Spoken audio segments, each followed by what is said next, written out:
एक पुरुष यदि कदाचित कोई कुमार्ग पर चला जाता है तो बहुत बड़ी हानि नहीं है, पर एक कन्या के हाथ में दो दो वंशों की लाज मात्र नहीं होती, सैकड़ों सैकड़ों मनुष्यों को तारने की सामर्थ्य होती है। एक बच्ची, एक बालिका यदि सद्मार्ग पर चले,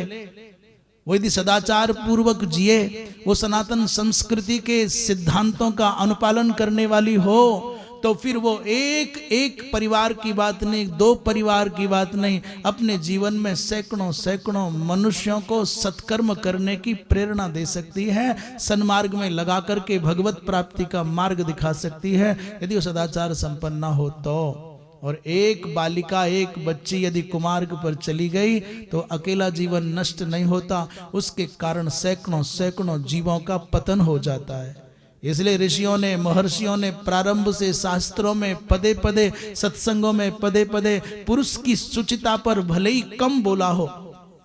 ये इष्ट नहीं है कि पुरुष पवित्र ना रहे, ये कोई अभिष्ट नहीं है कि पुरुष पवित्र ना रहे इसलिए कम बोला गया, नहीं नहीं, चाहा यही है कि पुरुष भी पवित्र हो, सच्चरित्र हो, सदाचारी हो, ब्रह्मचर्य का पालन करे। परंतु माताओं के लिए, यदि पुरुष के लिए 2 बार कहा है तो माताओं की पवित्रता का समर्थन पुरजोर सैकड़ों बार कहा है कि नहीं, माता का अनुशासित होना, माता का पवित्र होना परम आवश्यक है। क्योंकि कोई महापुरुष इस संसार में आएगा तो भले ही पिता की भूमिका गौण हो, न्यून हो, और पिता भले ही हिरण्यकशिपु जैसा हो, परंतु माता जब तक साध्वी नहीं होगी तब तक कोई महापुरुष, कोई महात्मा उसके गर्भ से जन्म लेने के लिए आएगा नहीं।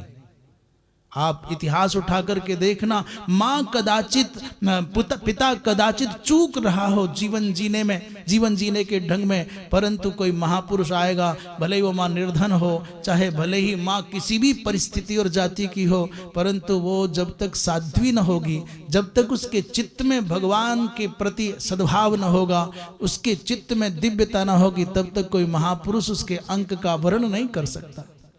इसलिए महापुरुष के लिए, भगवान के भक्त के लिए तो माँ का गर्भ पावन होना चाहिए। वृंदावन बिहारी लाल की।